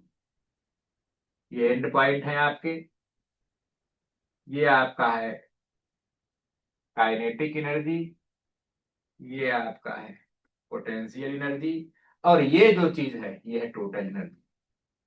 तो अगर आप देखोगे, ये टोटल एनर्जी स्ट्रेट लाइन बताती है, टोटल एनर्जी। स्ट्रेट लाइन क्या बता रही है, टोटल एनर्जी। ये वाला आपका पोटेंशियल एनर्जी है, ये काइनेटिक एनर्जी है। तो ये बताता है आपका टोटल एनर्जी वही है, चाहे यहाँ पे देखो, यहाँ पर भी इतनी एनर्जी है, यहाँ पर भी इतनी एनर्जी है, यहाँ पर भी इतनी एनर्जी है, यहाँ पर भी इतनी एनर्जी है। तो total energy never depend on the displacement, it is almost same if displacement is zero और मैक्सिमम। हाँ, एम्पलीट्यूड पे डिपेंड करता है, एम्पलीट्यूड आपका कम है या ज्यादा है तो टोटल एनर्जी अफेक्टेड होती है। तो टोटल एनर्जी का जो फार्मूला है, हाफ एम ओमेगा स्क्वायर ए स्क्वायर। इसको और सिंप्लीफाई कर सकते हो, हाफ एम 2 पाई n का स्क्वायर इंटू ए स्क्वायर। सॉल्व करोगे 2 पाई स्क्वायर n स्क्वायर ए स्क्वायर एम आ जाएगा। तो इस तरीके से टोटल एनर्जी आपकी डिस्प्लेसमेंट पे डिपेंड नहीं करती, टोटल एनर्जी एम्पलीट्यूड पे डिपेंड करती है। कहीं पर काइनेटिक एनर्जी मैक्सिमम है तो पोटेंशियल जीरो है, कहीं पे काइनेटिक एनर्जी जीरो है तो पोटेंशियल मैक्सिमम। 5 मिनट का ब्रेक लेंगे, उसके बाद फिर हम लोग वापस आते हैं। Thank you.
Welcome back dear students. तो फर्स्ट इनिंग में हमने देखा कि सिंपल हार्मोनिक मोशन क्या है, वेलोसिटी क्या है, एक्सीलरेशन क्या है, काइनेटिक एनर्जी क्या है, रेस्टोरिंग फोर्स क्या है और कहाँ पे मैक्सिमम है, कहाँ पे मिनिमम है। अब हम बताएंगे कोई भी चीज अगर सिंपल हार्मोनिक मोशन करती है तो उसका टाइम पीरियड क्या होता है और हम कैसे प्रूव करेंगे कि उसकी मोशन सिंपल हार्मोनिक है या नहीं है। तो आइए देखें। सबसे पहले हम बताते हैं simple pendulum. Simple pendulum simple pendulum क्या होता है? एक ऐसी डिवाइस है जिसकी मोशन को हम सिंपल हार्मोनिक मोशन मानते हैं। एक्चुअल होती इसकी भी नहीं है। क्यों? एक टेंशनलेस और वेटलेस स्ट्रिंग है और उसके निचले सिरे से हमने एक solid heavy Bob metallic sphere बांध दिया। इसे कहते हैं सेंटर ऑफ सस्पेंशन और इस पूरी डिवाइस को कहते हैं बॉब, गोलक। सेंटर ऑफ सस्पेंशन से सेंटर ऑफ ग्रेविटी जो कि इसके बीचों बीच में है, ये सेंटर ऑफ ग्रेविटी है, यहां तक की जो डिस्टेंस है उसे इफेक्टिव लेंथ कहते हैं। उसे कहते हैं इफेक्टिव लेंथ। अब निकालते कैसे हैं? इसमें जो स्ट्रिंग है, धागा है, उसकी लंबाई कितनी है, यहां तक ले लिया और यहां से लेकर के यहां तक रेडियस निकाल ली। तो धागे की लंबाई है, उसमें अगर वर्नियर कैलिपर से इसकी रेडियस निकाल के जोड़ दिया, यही तो इनके बीच की डिस्टेंस हो जाएगी। It is known as effective length of the pendulum. तो simple pendulum is a device in which a solid heavy metallic bob is suspended with a weightless and tensionless string. Weightless और टेंशनलेस string है। तार नहीं ले सकते यहाँ पे, इसलिए धागा लेते हैं क्योंकि धागे में टेंशन नहीं होता और उसमें टेंशन होता है। ठीक। तो इस तरीके से हम इसको आराम से कर सकते हैं। आइए देखें। तो ये हमारा सिंपल पेंडुलम है। सिंपल पेंडुलम क्या होता है ये चीज समझ में आई। अब अगर हम इसको थोड़ा सा इधर ले जाके छोड़ दें तो ये क्या करेगा? ऐसे जाएगा, ऐसे आएगा, फिर ऐसे जाएगा, फिर ऐसे आएगा। तो देखा जाए इसकी मोशन एक स्ट्रेट लाइन में नहीं है, लेकिन एक बहुत बड़ा अगर सर्कल कंसीडर करें और उसकी थोड़ी सी आर्क माने तो it is almost straight line. वही चीज यहाँ पर भी है। यहाँ पर इतनी लेंथ ज्यादा है कि अगर इसको हम देखें तो ये लगभग यहां से यहां तक स्ट्रेट लाइन मानी जा सकती है। क्लियर? वास्तव में एक सर्कुलर आर्क पे मूव करता है। वास्तव में इसकी मोशन स्ट्रेट लाइन में नहीं है, लेकिन for such a circle having very larger radii small arc suppose to be equivalent to straight line. एक बहुत बड़ा सर्कल है, उसके थोड़े से पार्ट को हम स्ट्रेट लाइन ले सकते हैं। तो ये चीज सिंपल पेंडुलम है। अब आइए देखें इसकी मोशन कैसी होती है बॉब की, वो हमें देखना है। ये मान लीजिए पेंडुलम है इस तरीके से, इसको हम ले जाके एक तरफ थोड़ा छोड़ देते हैं तो ऐसे मोशन करने लगता है। तो किसी समय वो यहां से ऐसे आता है। ये ये एंगल थीटा होता है। मान लीजिए यहां से ये डिस्प्लेसमेंट वाई है, जाता तो आगे तक है, कहां तक जाएगा? एंड पॉइंट तक। जब तक उसमें वेलोसिटी रहेगी वहां तक जाएगा। लेकिन हमने कोई एक पॉइंट ऐसा लिया जो कि मेन पोजीशन से वाई डिस्प्लेसमेंट पर है। तो यहाँ पर इसमें कौन कौन से फोर्स लगेंगे? वेट तो इधर काम करेगा। अगर ये थीटा है तो उसी की स्ट्रेट लाइन में ये भी थीटा हो जाएगा। तो अगर एम जी के कंपोनेंट देखेंगे तो इधर वाला हो जाएगा एम जी कास थीटा और उसके परपेंडिकुलर वाला हो जाएगा m g sine theta. Component निकालना तो आपको बताया गया होगा, कोर्स में हम ही ने बताया था हाउ टू डिराइव कंपोनेंट। तो यहाँ पर इसके वेट के दो कंपोनेंट हो गए। One component is along the direction of the length of the pendulum. अगर मान लीजिए यहाँ पे टेंशन इधर है तो इसके अपोजिट डायरेक्शन में ये है। और दूसरा उसका परपेंडिकुलर कंपोनेंट जो कैसा लग रहा है, मानो मेन पोजीशन पे ले, यहाँ पर ऊपर लग रहा है जी का, इधर लग रहा है सेंटर की ओर के लग रहा है, ये मान। और ये हमारा सेंट्रीपिटल फोर्स का, लेकिन एक्चुअल तो आपका एक्चुअल मोशन इसकी सर्कुलर पाथ पे है, इसलिए सेंट्रीपिटल फोर्स चाहिए चाहिए। और कहां से मिलता है? Net force acting centre. लग रहा है mg cos थीटा इधर है, तो नेट इनवर्ट फोर्स कितना है, t minus mg cos theta, that will provide required centrifugal. एक दूसरा फोर्स लग रहा है जो किधर ला रहा है, मेन पोजीशन की ओर। यही हमारा कैसा काम करेगा, यही हमारा रेस्टोर फोर्स कैसा काम करेगा, यानी that will be m g. अब देखिए साइन थीटा निकालें, तो f upon m equal to g sine theta. अगर हम थीटा की value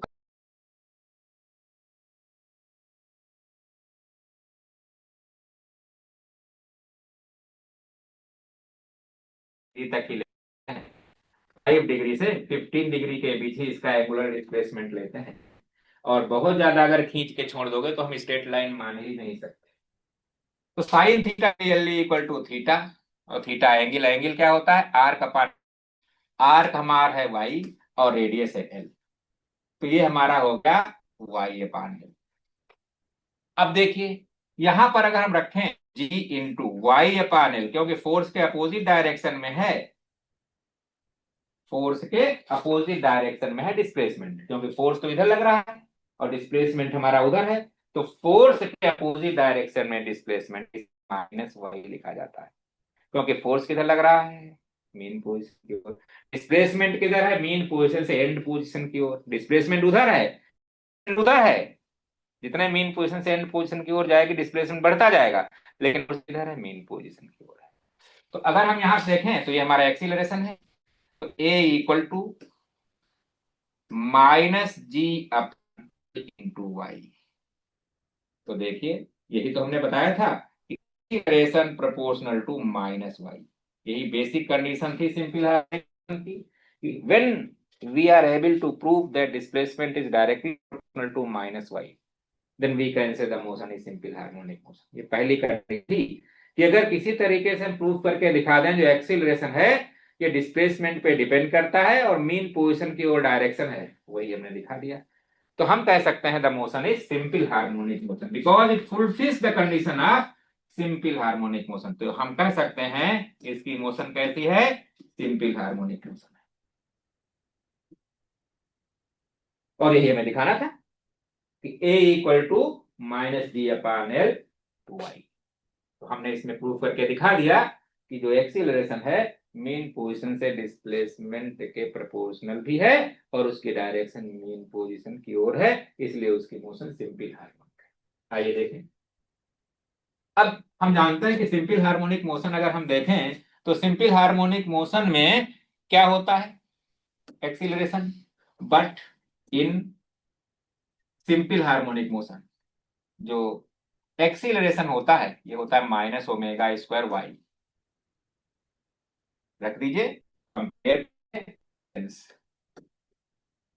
minus omega square Y equal to कितना निकाला है, minus G upon L into y, y y cut गया, माइनस माइनस कट गया, तो omega square equal to G upon L, तो omega equal to G upon L. Clear हो गया, और जब omega equal to G upon L आ गया तो omega equal to 2 pi upon T, इसकी जगह पे 2 pi upon T equal to, ये अंडर रूट हो गया, अंडर रूट जी अपान एल, इसलिए बहुत अच्छा फार्मूला आया 2 pi under root L upon जी, यही आप लोग लगाते हैं वैल्यू आप जी निकाल दें, तो T equal to 2 pi under root L upon G, this is formula for the time period of oscillation of simple harmonic motion. यहां से यही फार्मूला लगाते हैं, T square equal to 4 pi square L upon G, और यहां से G आ जाता है 4 pi square L upon T square.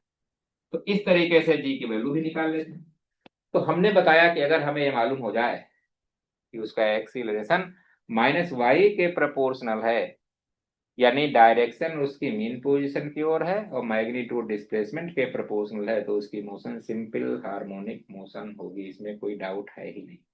तो सिंपल पेंडुलम के लिए टाइम पीरियड कितना होता है, 2 पाई अंडर रूट एल अपान। आइए देखें, एक और चीज बताते हैं आपको हम, यहां से अगर हम देखें तो स्प्रिंग के बारे में भी कह सकते हैं, जैसे स्प्रिंग है, it is normal length of the spring. अगर मान लीजिए इसमें हम कोई फोर्स लगाए नीचे, तो उसमें इलांगेशन हो जाता है। कितना इलांगेशन होता है, मान लीजिए एक्स इलांगेशन हो गया। तो जितने ज्यादा फोर्स लगाएंगे उतना ही ज्यादा इलांगेशन होगा, यानी force is directly proportional to extension या इलांगेशन। इसलिए f equal to a constant के इंटू एक्स। अब यहाँ पे के को कहते हैं फोर्स कांस्टेंट। मास इसलिए लिखा जाता है क्योंकि फोर्स हम बाहर की ओर लगाते हैं। स्प्रिंग में इंटरनल फोर्स ऑफ रिएक्शन अंदर की ओर प्रोड्यूस हो जाता है, जो कि इसी बराबर होता है। जैसे एक्सटर्नल फोर्स हटाते हैं, वही इंटरनल फोर्स ऑफ रिएक्शन उसको वापस मेन पोजीशन में ले आता है। तो के को कहते हैं फोर्स कांस्टेंट। के को फोर्स कांस्टेंट। तो के की डेफिनेशन क्या हुई, एफ अपान एक्स। अगर एक्स को 1 कह दें तो फोर्स कांस्टेंट एफ के बराबर हो।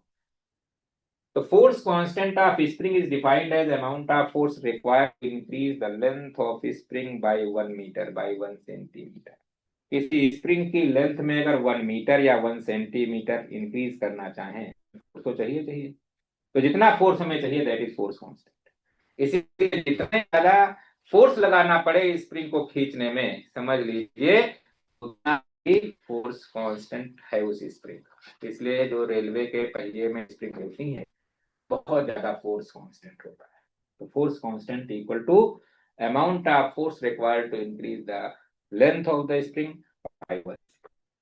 अब देखिए, अब यहाँ पे हम दूसरी चीज बता रहे हैं। यहाँ हम बताएंगे अगर मान लीजिए ये स्प्रिंग है और इसके ये मास लटका हो गया,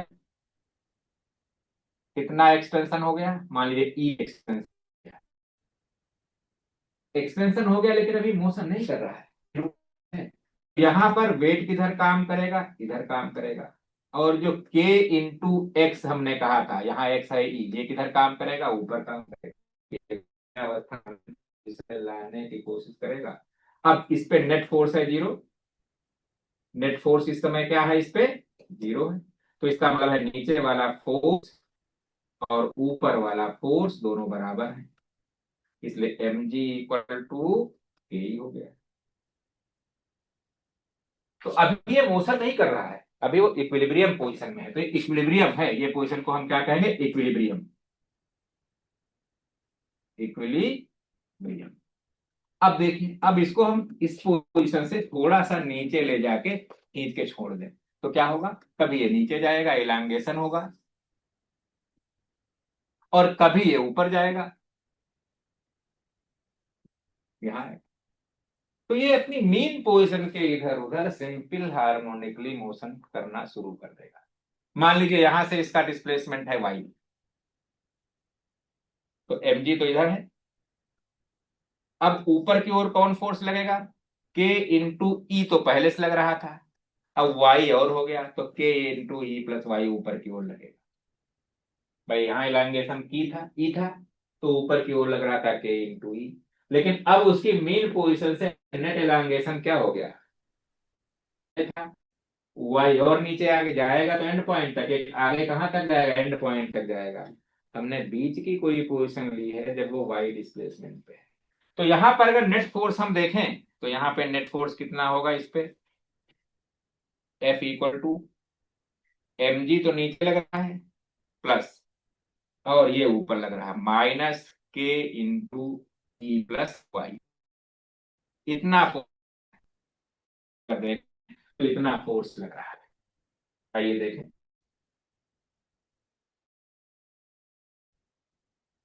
ऐसे देखिएगा तो इसकी हम प्रूफ करके बताएं इसकी भी मोशन क्या है, सिंपल हार्मोनिक। तो देखिए भाई, F equal to M G minus K E plus Y. तो M G minus K E minus के वाई। लेकिन यहां से देखो एम जी बराबर के ई है, इक्विलिब्रियम पोजीशन में एम जी क्या था, के ई था। जब वो मोशन कर रहा था एम जी के ई था। तो यहां से आ गया एम जी की जगह के E minus K E minus के वाई, कट गया। तो यहां से भी वही चीज आई, एफ इक्वल टू माइनस के इंटू वाई। अगर हमसे कोई कहे कि इधर m से डिवाइड कर दें तो इधर भी m से डिवाइड करना पड़ेगा, तो यही तो एक्सीलरेशन है। तो acceleration equal to minus K upon M into Y. यानी यहां से हमने प्रूफ कर दिया कि एक्सीलरेशन माइनस वाई के प्रोपोर्शनल है, और this is condition for the simple harmonic motion. इसका मतलब है particle will execute simple harmonic motion, execute simple harmonic motion. कि अगर किसी तरीके से हम ये शो कर सकें कि उसका एक्सीलरेशन माइनस वाई के प्रोपोर्शनल है, माने acceleration depends on displacement and directed towards mean position, तो हम कहेंगे उसकी मोशन क्या है, सिंपल हार्मोनिक। वही हमने दिखा दिया कि acceleration is directly proportional to minus Y. So we can say the particle of mass m hanging from lower end of the spring will execute simple harmonic motion। उसको अगर थोड़ा सा खींच कर छोड़ दें तो मीन पोजीशन के इधर उधर उधर इधर ऊपर नीचे स्ट्रेट लाइन में अपनी मोशन करेगा, और उसकी मोशन कैसी होगी, सिंपल। तो इसका भी टाइम पीरियड हम निकालेंगे। आइए देखें, अगर हमसे कहा जाए टाइम पीरियड कितना होगा इसका, तो हम निकाल सकते हैं इसका टाइम पीरियड कितना होगा, क्योंकि एक्सीलरेशन का फार्मूला मालूम है हमें।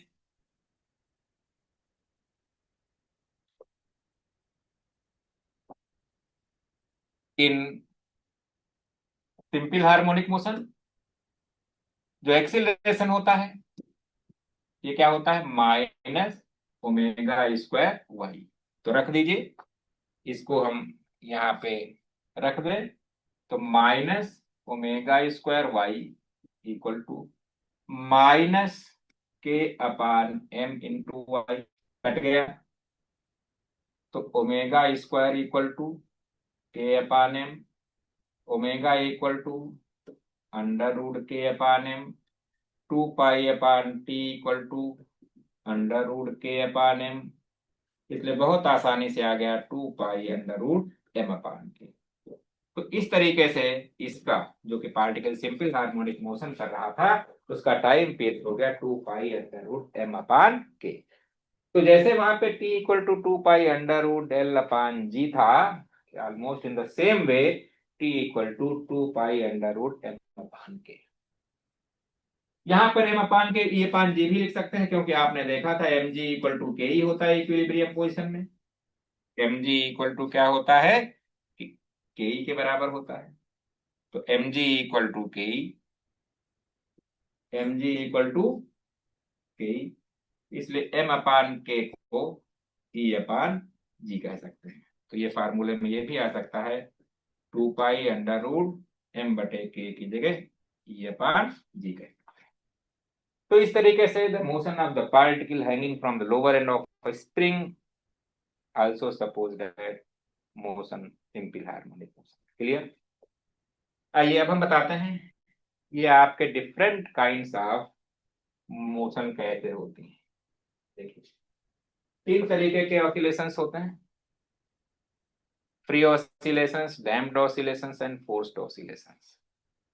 तो जैसे हमने बताया कि जो एनर्जी होती है वो एम्पलीट्यूड पे डिपेंड करती है। अगर कोई पार्टिकल इतनी तेज बहुत एम्पलीट्यूड बढ़ता जा रहा है, इसका मतलब है कि ए बढ़ रहा है, और ए बढ़ रहा है तो एनर्जी बढ़ रही है। तो इसका मतलब it is having more energy, amplitude will be maximum. If it is having less energy, amplitude of the motion will be less. जितनी ही ज्यादा एनर्जी होगी उतना ही ज्यादा एम्पलीट्यूड के साथ वो सिंपल हार्मोनिक मोशन करेगा, जितनी ही कम एनर्जी होगी उतनी ही कम एनर्जी के साथ वो सिंपल हार्मोनिक मोशन करेगा। तो अब आता है free oscillations, damped oscillations and forced oscillation. तो सबसे पहले हम बताएंगे फ्री ऑसिलेशंस क्या होते हैं।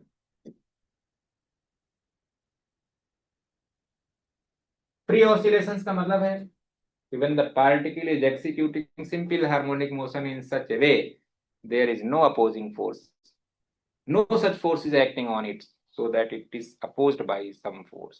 इस पे कोई ऐसा फोर्स लग ही नहीं रहा जो इसकी मोशन को अपोज करे। जैसे हम झूला झूलते हैं, झूला झूलने में एक स्टेज ऐसी आती है हम रुक जाते हैं। क्यों?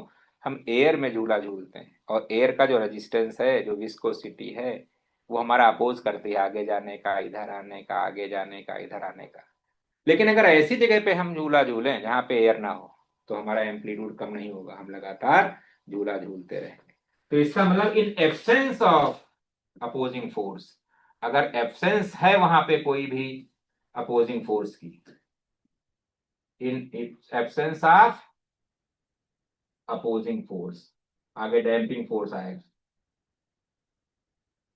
तो उसका एम्पलीट्यूड कांस्टेंट रहेगा, कभी घटेगा नहीं।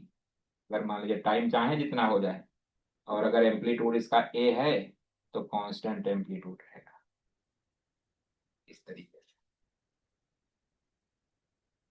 सिंपल हार्मोनिक मोशन का ये तो आपको मालूम होगा, ये हमने बताया नहीं, बहुत आसान है। ये कंप्लीट ऑसिलेशन को इस तरीके से रिप्रेजेंट कर देता है। ये हमारा एक कंप्लीट ऑसिलेशन है, मीन पोजीशन के और अधिकतम डिस्प्लेसमेंट तक जाना, फिर मेन पोजीशन में आना, फिर दूसरी ओर जाना, फिर मेन पोजीशन में आया। इसे वन कंप्लीट ऑसिलेशन कहते हैं। तो ये वन कंप्लीट ऑसिलेशन है।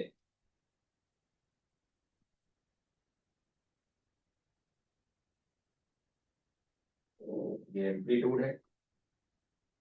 तो t equal to zero, amplitude zero. t equal to T by four, amplitude is maximum. t equal to T by two, amplitude again zero. t equal to three T by four, amplitude minus direction में maximum. और t equal to T तो फिर zero. तो इस तरीके से हम पहले ही बता चुके हैं। तो इसका एम्पलीट्यूड कांस्टेंट है, अगर आप देखोगे तो एम्पलीट्यूड क्या है, कांस्टेंट है। और जो एम्पलीट्यूड कांस्टेंट है, तो हम कहेंगे फ्री ऑसिलेशन है। नेचर में फ्री ऑसिलेशंस मिलना इम्पॉसिबल है। लेकिन मून पे जाएं, अगर हम कहें कोई दूसरे विस्कस फोर्स नहीं लग रहे हैं, दूसरे अपोजिंग फोर्स नहीं लग रहे हैं, तो हम फ्री मान सकते हैं। मून पे वैक्यूम है, एयर नहीं है, तो एयर की विस्कोसिटी काम नहीं करेगी। तो इस तरीके से free oscillations are those oscillations when these are perform in absence of any opposing force. दूसरे क्या होते हैं, दूसरे होते हैं डैम्प्ड ऑसिलेशंस। डैम्प जनरली जो है होते हैं, ये हम यही पाते हैं अपने नेचर में। डैम्प्ड ऑसिलेशंस, अवमंदक बल, अवमंदित दोलन।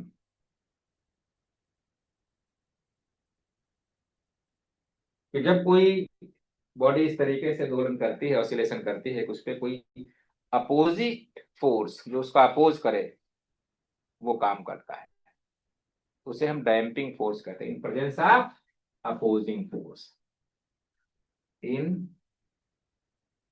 प्रेजेंस ऑफ अपोजिंग, अपोजिंग मतलब जो उसकी मोशन का अपोज करे। और इस फोर्स का एक नाम होता है, डैम्पिंग फोर्स कहते हैं। क्या नाम है, डैम्पिंग फोर्स।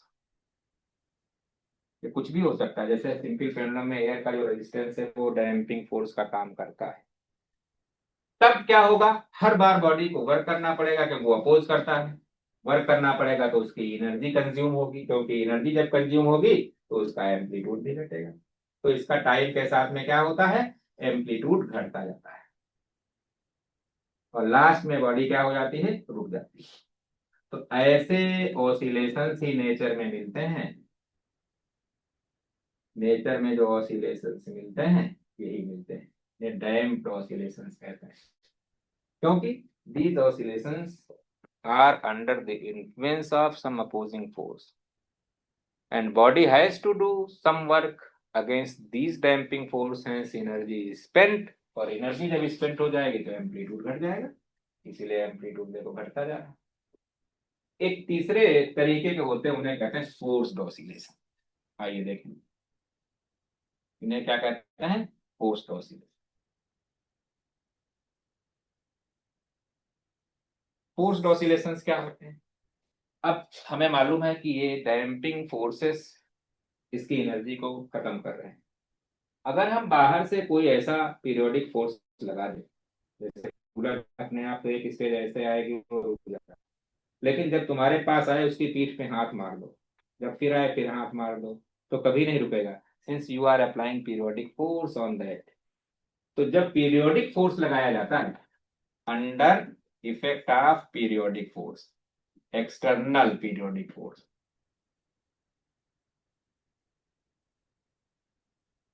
पीरियोडिक फोर्स, तो उसकी जो एनर्जी डैम्पिंग फोर्सेस के अगेंस्ट वर्क करने में खर्च हो रही थी उसे फिर से मिल जाती, तो नहीं पाता, और जब घटने नहीं पाता तो मोशन करता रहता है।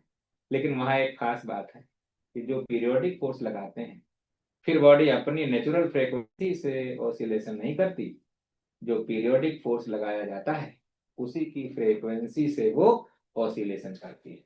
तो उसका एम्पलीट्यूड घटने तो नहीं पाता, लेकिन फ्रीक्वेंसी उसकी जो है वो अपनी नहीं रहती, एक्सटर्नल फोर्स की फ्रीक्वेंसी रहती है, with frequency of external force.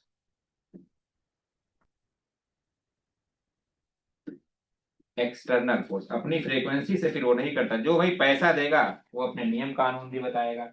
इसलिए वो फोर्स कहता है कि हम तुम्हें एनर्जी तो दे रहे हैं, आपका एम्पलीट्यूड घटने नहीं पाएगा, लेकिन जैसे हम बताएं वैसे ऑसिलेशन करो। तो जब फोर्स्ड ऑसिलेशंस होते हैं तो उसमें बॉडी अपनी नेचुरल फ्रीक्वेंसी से ऑसिलेशन नहीं करती। एक्सटर्नल फोर्स जो लगाया गया है पीरियोडिक फोर्स, उसकी फ्रीक्वेंसी से ऑसिलेशन करती है। ऐसे ऑसिलेशन को दुनिया फोर्स्ड ऑसिलेशंस कहलाती है। तो फोर्स्ड ऑसिलेशंस में एम्पलीट्यूड घटने इसलिए नहीं पाता क्योंकि लगातार उसे एनर्जी मिलती है पीरियोडिक फोर्स से। अब एक इवेंट आती है रेजोनेंस। आइए देखें रेजोनेंस क्या होता है। रेजोनेंस एक स्पेशल कंडीशन है। रेजोनेंस क्या है कि जनरली सभी बॉडीज हमारी डैम्प्ड ऑसिलेशंस करती हैं, और अगर पीरियोडिक फोर्स हम लगा देते हैं तो फोर्स्ड ऑसिलेशंस करने लगती हैं। तो अगर पीरियोडिक फोर्स जो एक्सटर्नल लगाया है उसकी फ्रीक्वेंसी बॉडी की नेचुरल फ्रीक्वेंसी के बराबर है या उसके इंटीग्रल मल्टीपुल है, जैसे पीरियोडिक फोर्स जो हम लगा रहे हैं, जो हमने पीरियोडिक फोर्स लगाया जो उसे एनर्जी दे रहा है, इसकी फ्रीक्वेंसी है एन, और इसकी नेचुरल फ्रीक्वेंसी थी ऑब्जेक्ट की जो ऑसिलेशन कर रहा था, ओरिजिनल फ्रीक्वेंसी या नेचुरल फ्रीक्वेंसी एन थी।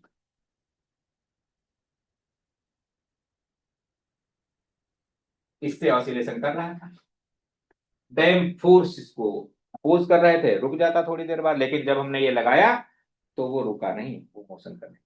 तो जब ये फ्रीक्वेंसी इसकी इसकी इंटीग्रल मल्टीपल हो जाए, या ट्वाइस हो जाए, या थ्राइस हो जाए, या 4 टाइम्स हो जाए, यानी the frequency of periodic force is equal to the natural frequency of the oscillating body or integral multiple of it.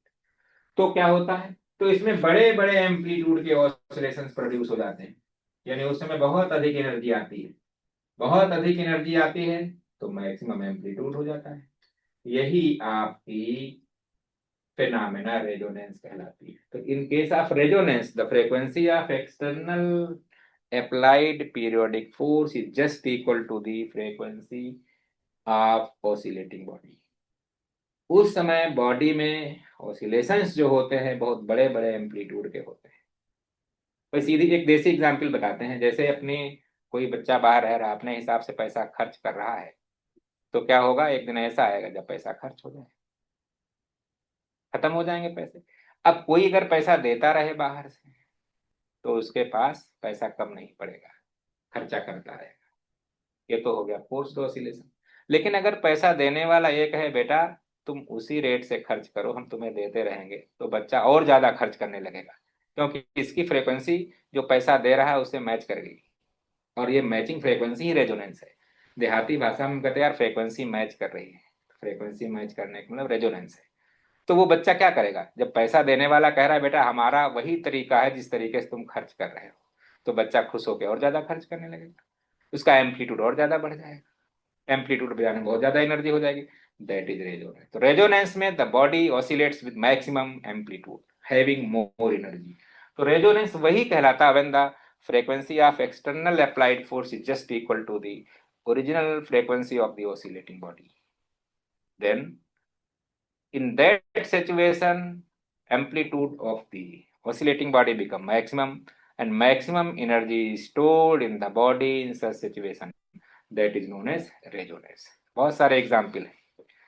जैसे मान लिया सेना के सैनिक जब पुल पार करते हैं कच्चे पुल को, तो कहा जाता है कदम मिला के नहीं चलो, क्योंकि हर एक चीज की दुनिया में, हम यहाँ हैं, मेज है, कुर्सी है, इन सबकी नेचुरल फ्रीक्वेंसी है। इसके अंदर जो पार्टिकल है अपनी नेचुरल फ्रीक्वेंसी से वाइब्रेट करते हैं।